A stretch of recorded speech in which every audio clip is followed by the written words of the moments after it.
Hello friends, welcome back. पिछले lecture में हम लोगों ने क्या किया था, एक एम्प्लॉय मॉडल बनाया था और ये समझा था कि एक्टिव रिकॉर्ड मॉडल्स क्या होते हैं और मॉडल्स को किस तरीके से जनरेट करते हैं और माइग्रेशन को किस तरीके से रन करते हैं। ठीक है। इस लेक्चर में हम लोग ये देखेंगे कि मॉडल्स के अंदर रिकॉर्ड को सेव कैसे करते हैं और वेलिडेशन कैसे लगाते हैं मॉडल की एंट्रीज को वैलिडेट करने के लिए। ठीक है।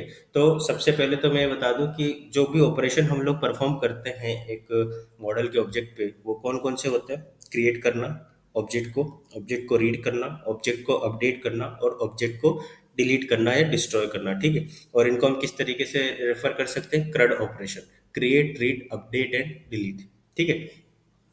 तो अब एक ऑब्जेक्ट अपनी पूरी लाइफ साइकिल में, ठीक है, इन चारों फेजेस से गुजरता है। ठीक है। तो अब हमको क्या करना होता है कि उसको वैलिडेट भी करना होता है। वैलिडेट मतलब कि कोई भी ब्लैंक डेटा ना जाए, सॉरी, कोई भी इनवैलिड डेटा ना जाए। इनवैलिड डेटा से मतलब कि मान लो अगर किसी एम्प्लॉय का फर्स्ट नेम और लास्ट नेम ब्लैंक है, तो वो डेटा तो इनवैलिड ही हुआ ना, क्योंकि अगर मान लो किसी का फर्स्ट नेम और लास्ट नेम या मिडिल नेम ब्लैंक है, तो आप उसका नेम कैसे गेट करोगे कि किस एम्प्लॉय ऑब्जेक्ट का क्या नाम है। ठीक है। किस एम्प्लॉय ईमेल का क्या ईमेल है, अगर वो चीज़ ब्लैंक है तो, है ना। या फिर और भी वैलिड डेटा, लाइक ईमेल का फॉर्मेट वैलिड होना चाहिए। डेट ऑफ बर्थ एम्प्लॉय की वैलिड होनी चाहिए। वैलिड मतलब कि किसी की डेट ऑफ बर्थ 2 दिन की ना हो, है ना। डेट ऑफ बर्थ से हम लोग एज डिराइव करते हैं, तो कहीं ऐसा ना हो कि किसी एम्प्लॉय की जो एज है वो 2 दिन की हो या 2 महीने की हो।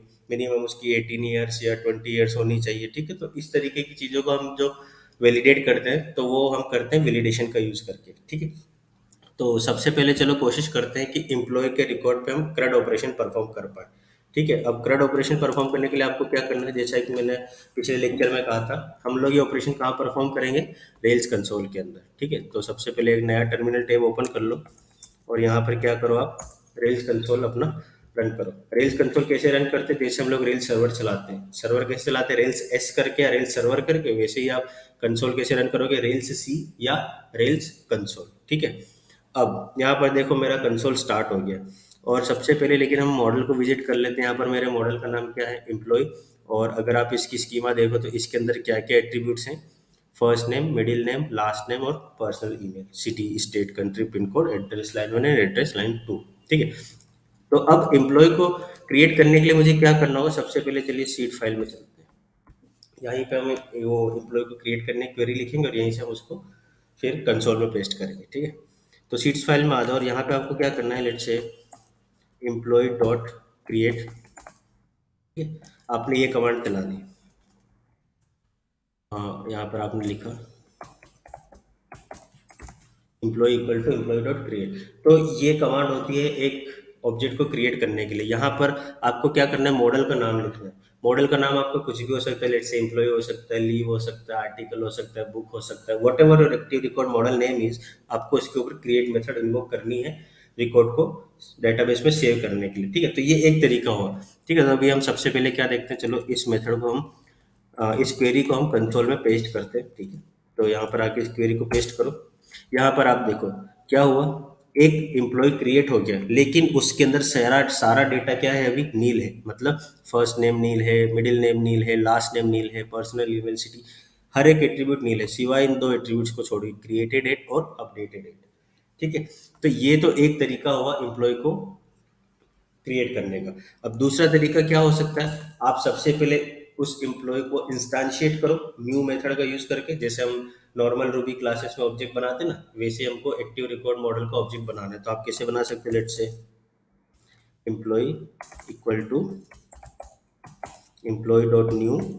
ठीक है। आप इसको या तो ऐसे यूज कर लो या ऐसे यूज कर लो, और उसके बाद आपको क्या करना है, एम्प्लॉय डॉट सेव।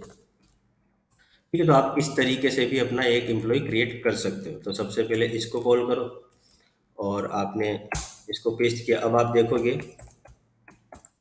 एम्प्लॉय, तो आपके पास एम्प्लॉय देखो क्या आया, सब कुछ नील है उसके अंदर अभी, लेकिन ये डेटाबेस में सेव नहीं है, है ना। तो अब आपको इसको डेटाबेस में सेव करने के लिए क्या करना है, एम्प्लॉय डॉट सेव को कॉल कर दो आप।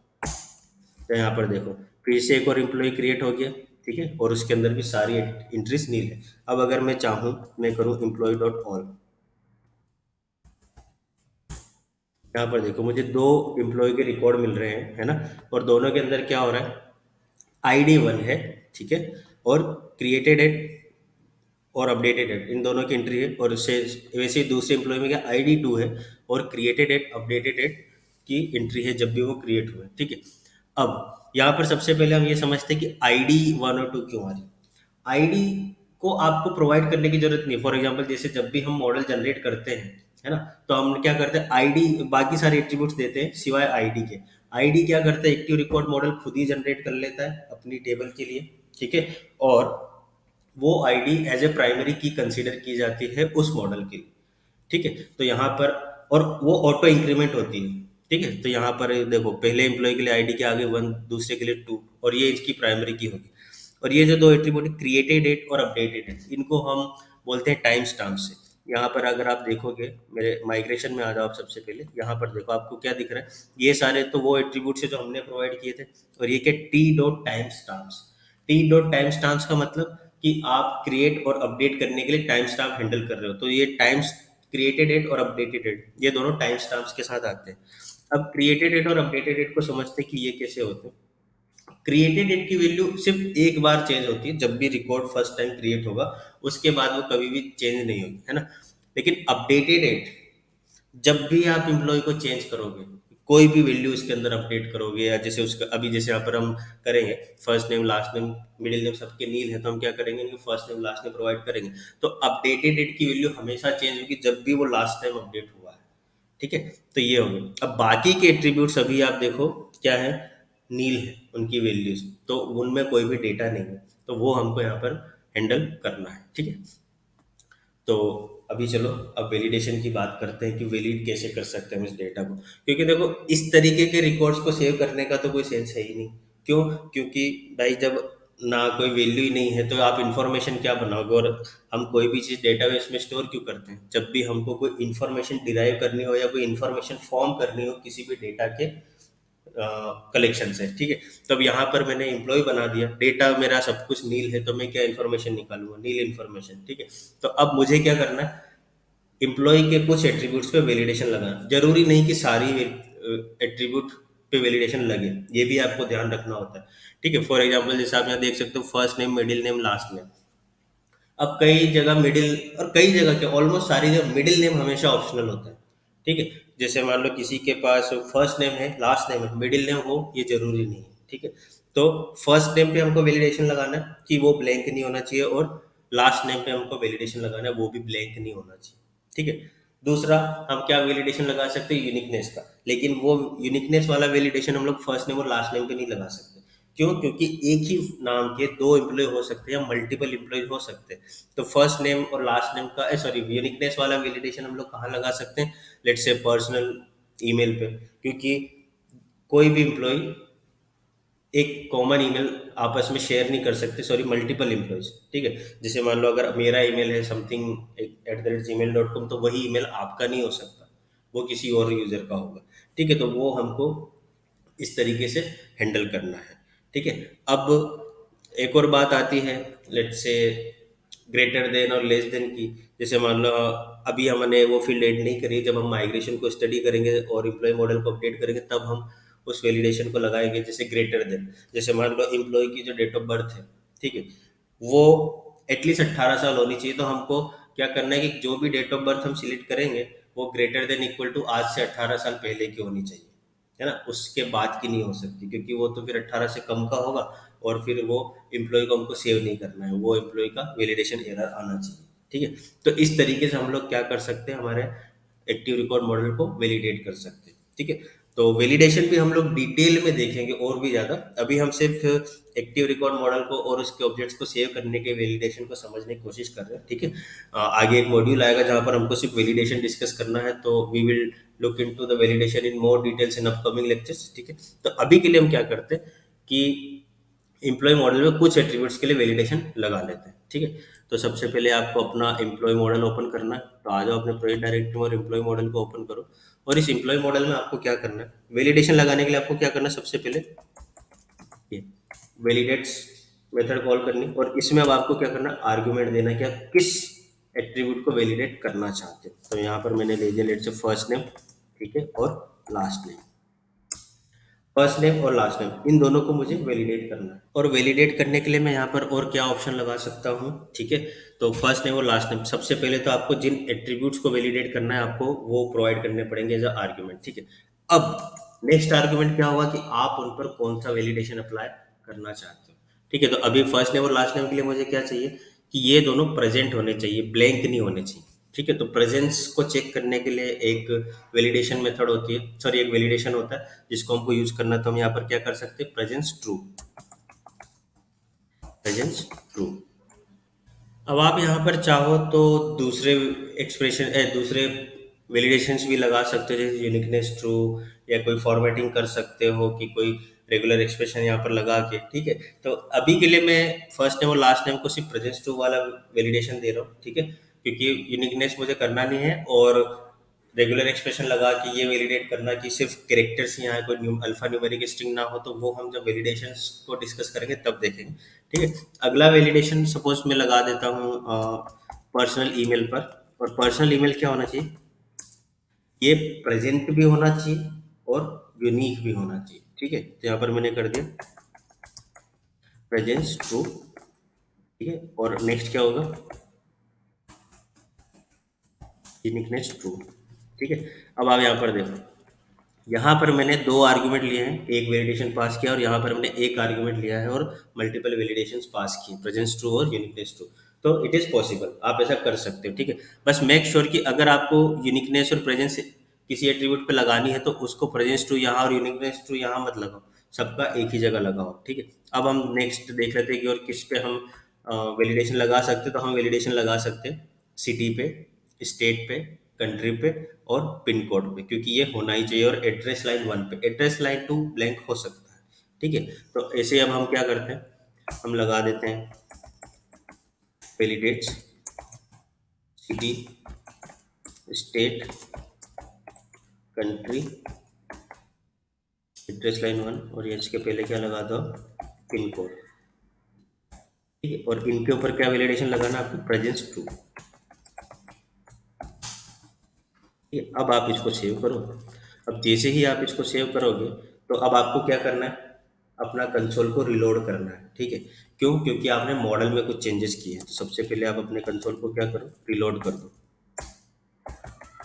ठीक है। रिलोड एक क्वेरी होती है और वो क्या करेगी, आपके कंसोल को रिलोड कर देगी। मतलब आपने मॉडल में जो भी चेंजेस किए हैं वो फिर से यहाँ पर रिफ्लेक्ट हो जाएंगे।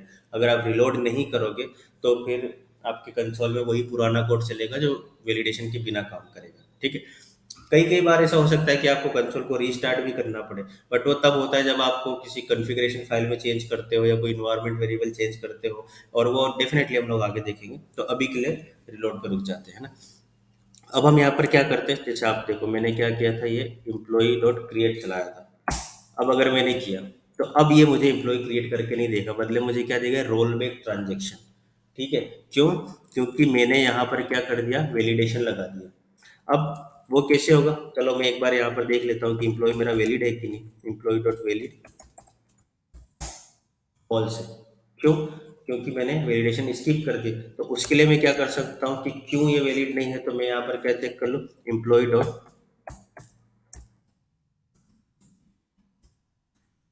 Errors dot present. सबसे पहले चेक करो इसकी एरर्स प्रेजेंट है कि नहीं। तो यस, इसकी एरर्स प्रेजेंट है। और इसकी एरर्स देखोगे तो आपको क्या दिखेगा, आपने एरर्स करी। अब यहाँ पर आप देखो क्या क्या एट्रीब्यूट मिल रहे हैं। एट्रीब्यूट फर्स्ट नेम के लिए एरर है, टाइप ब्लैंक ऑप्शनल ऑप्शंस, एक एम्प्टी ब्लैंक, एक एम्प्टी ब्रेक करली ब्रेस है ना। और ऐसे ही एट्रीब्यूट लास्ट नेम के लिए भी एरर है आपको, एट्रीब्यूट पर्सनल ईमेल के लिए भी एरर है, ठीक है। तो ये सारी चीज़ें आपको दिखेगी। तो यह अपन को हटाना है। अब देखो इसके लिए और पूरे मैसेजेस देखने तो आप क्या कर सकते हो, employ dot errors dot full messages. First name can not be blank, last name can not be blank, personal email can not be blank and personal email has already been taken. ये क्यों आ रहा है has already been taken, क्योंकि हमने पिछले दोनों employ जहाँ पे वैलिडेशन स्किप किया था वहां पे क्या किया था, हमने नील दे दिया था, मतलब कुछ दिया ही नहीं था, तो बाय डिफॉल्ट नील चला गया था। अब दो रिकॉर्ड में ऑलरेडी नील है, तीसरे में आप ऑलरेडी नील दे रहे हो, तो वो इसलिए आपको यूनिकनेस का वैलिडेशन फेल कर रहा है। तो और क्या बोल रहे हैं, personal email has already been taken. City can not be blank, state can not be blank, country can not be blank, pin code can not be blank and address line one can not be blank. तो अब अगर मुझे कोई employ save करना है तो मुझे सारे एट्रीब्यूट्स देने होंगे। तो चलो फिर से सीड फाइल में आ जाते हैं और यहाँ पर हम क्वेरी लिखते हैं फिर से एक नया एम्प्लॉय बनाने के लिए। यहाँ पर आपको क्या करना है, वही दो तरीके जैसे आपने दिया। अच्छे आप इसको इस तरीके से तो ज़्यादा बेटर होगा वो। अच्छे फर्स्ट नेम, फर्स्ट नेम में दे दिया लेट्स से आपने रवि, मिडिल दे दिया आपने, मिडिल नेम में आपने दे दिया कुमार एंड लास्ट नेम में आपने दे दिया सिंह। अब थर्ड नेम में आपको क्या देना है, सॉरी थर्ड नेम नहीं, नेक्स्ट आर्गुमेंट आपको क्या देना, पर्सनल ईमेल। पर्सनल ईमेल आपने दिया लेट्स से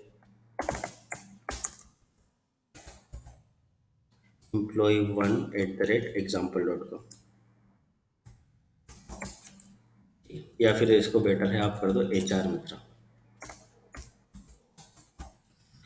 HR Mitra.com। ठीक है, अब आपको ऐसे क्या करना है, सिटी दे दिया आपने लेट्स से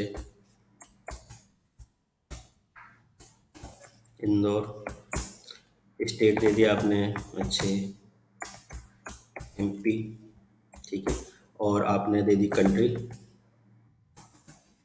कंट्री आपने दे दी लेट्स से इंडिया, और क्या दे सकते हैं हम एड्रेस लाइन में, सॉरी पिन कोड दे दिया आपने अच्छे, कुछ भी दे दो, है ना। और आप यहाँ पर दे दो address line one, address line one में दे दिया आपने माय एड्रेस। ठीक है, अब आप इसको सेव कर दो। ठीक है, तो जब आप अब इसको कॉल करोगे अपने कंसोल में, ठीक है, तो इसको सेव करो, कॉपी करो और कहाँ पेस्ट कर दो, अपने कंसोल में। ठीक है, अब जैसे आप इस क्वेरी को रन करोगे, आप देखो आपका जो एम्प्लॉय है वो क्रिएट हो गया है। क्यों? क्योंकि हमने सारे वैलिडेशन क्या कर दिए, प्रोवाइड मतलब पास कर दिए। अब कोई भी वैलिडेशन फेल नहीं हो रहा। यहाँ पर अगर आप एम्प्लॉय रिकॉर्ड को देखोगे तो आपको क्या मिलेगा, ये देखो ID3, first name this, last name this, middle name this and personal email, city, state, country and all that। ठीक है, एड्रेस लाइन टू पे कोई वेरिएशन नहीं है तो वो नील एक्सेप्ट कर सकता है। ठीक है, और सिमिलरली हम क्या कर सकते हैं, एक नया रिकॉर्ड इस तरीके से भी बना सकते हैं। जैसे यहाँ पर मैंने किया employee.new, ठीक है, और यहाँ पर नेम चेंज, ईमेल चेंज कर दो लेट्स से employee2@hrmitra.com, और यहाँ पर आप पिन कोड ही रहने दो, कंट्री लेट्स से कंट्री कर दो। ठीक है, और ये चलने दो। ठीक है, अब कंट्री वैसे यूनिक तो रख नहीं भी रखोगे तो चलेगा क्योंकि उसमें यूनिकनेस का वैलिडेशन नहीं है, वो बस प्रेजेंट होनी चाहिए। ठीक है, लेकिन जैसे हमने पिछली बार देखा था ब्लैंक एट्रीब्यूट के साथ कि इस एम्प्लॉय को सेव करने के लिए क्या करना पड़ेगा, एम्प्लॉय डॉट सेव, ये मेथड आपको अलग से कॉल करनी पड़ेगी। ठीक है, तो सबसे पहले हम क्या करते हैं, ये चेक कर लेते हैं कि इसकी इस एम्प्लॉय को जब हम क्रिएट करेंगे तो एरर्स रहेगी या नहीं। ठीक है, ये किया हमने। अब हमको क्या करना है, एम्प्लॉय, तो देखो यहाँ पर आईडी अभी नील आ रही है, क्रिएटेड और अपडेटेड दोनों नील आ रहे हैं। क्यों? क्योंकि अभी हमने न्यू मेथड इन्वोक की है, क्रिएट मेथड नहीं। न्यू मेथड मतलब आपने सिर्फ अपने एम्प्लॉय मॉडल के इंस्टांस को इंस्टांशिएट किया है, क्रिएट नहीं किया। ठीक है, तो वो डेटाबेस में अभी नहीं गया, इसलिए आईडी इसका नील है, बाकी सारे एट्रीब्यूट आप इसके देख सकते हो। अब मैं देखो कि इसके लिए कोई एरर है कि नहीं, तो मुझे क्या करना होगा, employ dot errors dot present. अब ये मुझे क्या देगा, फॉल्स। क्यों? क्योंकि कोई भी वैलिडेशन फेल नहीं हुआ है, सब कुछ पास है। और भी आप चेक कर सकते हो, लेट से employ dot valid, employ dot valid, तो एम्प्लॉय वैलिड है, इसको क्या मिला, ट्रू। अब आप यहाँ पर देखोगे employ dot save, employ dot save आपने जैसे ही किया, ट्रांजेक्शन बिगिन हुआ, रिकॉर्ड क्रिएट हुआ, एम्प्लॉय डाटाबेस में इंसर्ट हुआ और ट्रांजेक्शन कमिट हो गई। ठीक है, तो इस तरीके से हम लोग बेसिक रिकॉर्ड्स क्रिएट कर सकते हैं। ठीक है, तो अब सिमिलरली हम लोग क्या कर लेते हैं, employ equal to employ dot, अब मैं बताता हूँ कि ये तो हमने क्या किया, क्रिएट ऑपरेशन किया है ना, क्रिएट ऑपरेशन परफॉर्म किया। अभी भी क्या बचा है, read, update and delete. Read करने के लिए क्या करना है, सिंपली आप जैसे ऐसा कर सकते हो, employ equal to employ dot find, and then यहाँ पर आपको क्या करना है, आईडी दे देना। बाद में हम और भी देखेंगे, और भी तरीके होते हैं, जैसे वेयर क्लॉज लगाना, फाइंड बाय क्वेरी मेथड का यूज़ करना, ऑर्डर बाय क्वेरी का मेथड का यूज़ करना रीड करने के लिए। तो बाद में देखेंगे और भी बहुत सारी चीज़ें। अभी के लिए सबसे simplest employ dot find method को देखते हैं। यहाँ पर मुझे क्या देना है, आई प्राइमरी की एज ए आर्गुमेंट प्रोवाइड करनी। तो जैसे मैंने किया लेट से 4, तो जो सब एम्प्लॉय सबसे लास्ट में मैंने किया था वो एम्प्लॉय यहाँ पर मिल गया। अब मैं क्या कर सकता हूँ, इस एम्प्लॉय को देख सकता हूँ, ठीक है। आप चाहो तो सिंपली ऐसा भी कर सकते हो, सीधे लेट से ये किया आपने एम्प्लॉय डॉट फाइंड 4, तो ये हो गया, है ना। अब ये हो गया फाइंड मेथड का यूज, ठीक है। अब मान लो मैंने यहाँ पर दे दिया लेट से 10, तो मुझे यहाँ पर एरर आएगी। क्यों? क्योंकि अभी इस एम्प्लॉय इस आईडी का एम्प्लॉय एग्जिस्ट ही नहीं कर रहा डेटाबेस में, क्योंकि मैंने 4 एम्प्लॉय बनाए हैं, फ्रेश है, ठीक है। और इस आईडी का कोई एम्प्लॉय नहीं है, तो यहाँ पर क्या मिला, एक एक्सेप्शन आ गया, active record record not found.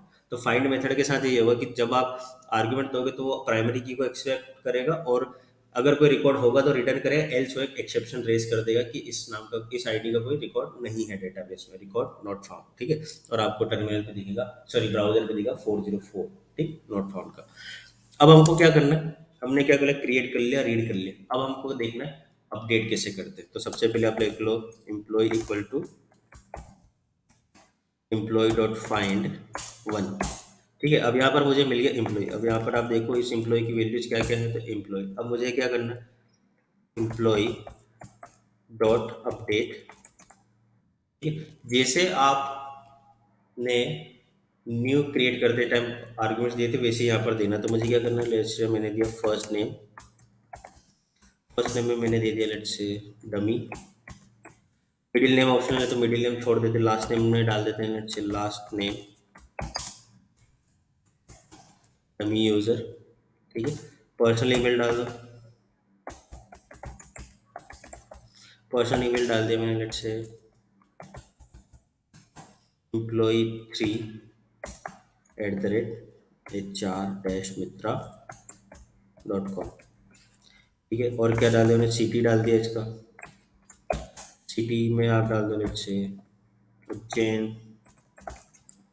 ठीक है। स्टेट में डाल दो आप फिर से एमपी, और कंट्री आप डाल दो इंडिया, और पिन कोड आप डाल दो, पिन कोड आपने डाल दिया लेट्स से कुछ भी, ठीक है। और आप यहाँ पर आप क्या डाल दो, एड्रेस लाइन 1, एड्रेस लाइन 1। चलो एड्रेस लाइन 1 को अभी हटाते हैं, ठीक है। यहाँ पर मैं आपको ये दिखाना चाहता हूँ कि अगर हम डेट के टाइम पे तो वैलिडेशन चेक होता ही है ना। अपडेट के टाइम पे भी वैलिडेशन चेक होगा। अब अगर मैं इसको ऐसा करूँ, एम्प्लॉय डॉट अपडेट, तो यहाँ पर क्या होगा, ट्रांजेक्शन रोल बैक हो गया। अब अगर मैं employ dot errors dot full messages देखूंगा, यहाँ पर देखो क्या आ रहा है, address line 1 can not be blank, ठीक है। या फुल मैसेजेस भी कर सकते हो आप, let's say address line 1 can not be blank, ठीक है। मतलब क्रिएट करते टाइम तो वैलिडेशन चेक हो ही रहा था, अपडेट के टाइम पे भी हो रहा था। तो मुझे क्या करना है, यहाँ पर एड्रेस लाइन 1 भी प्रोवाइड करना पड़ेगा, एड्रेस लाइन 1, ठीक है। और यहाँ पर मैंने कुछ वैल्यू प्रोवाइड कर दी, तो वैल्यू हो सकती है लेट्स से कुछ भी, ठीक है। अब इसको आप सेव कर दो। हालांकि एड्रेस लाइन 1 में मैंने कुछ तो भी पास कर दिया, इसका मतलब ये नहीं कि आप बोलो कि यार वो खुद ही तो बोलता है कि स्टैंडर्ड फॉलो करो, और यहाँ पे खुद ही ऐसी वैल्यू डाल दिया ना, तो वो मेरे से मिस्टेक हो गई, आपको नहीं करनी है ना। आपको सिर्फ ढंग का एड्रेस लाइन डाल देना, ठीक है।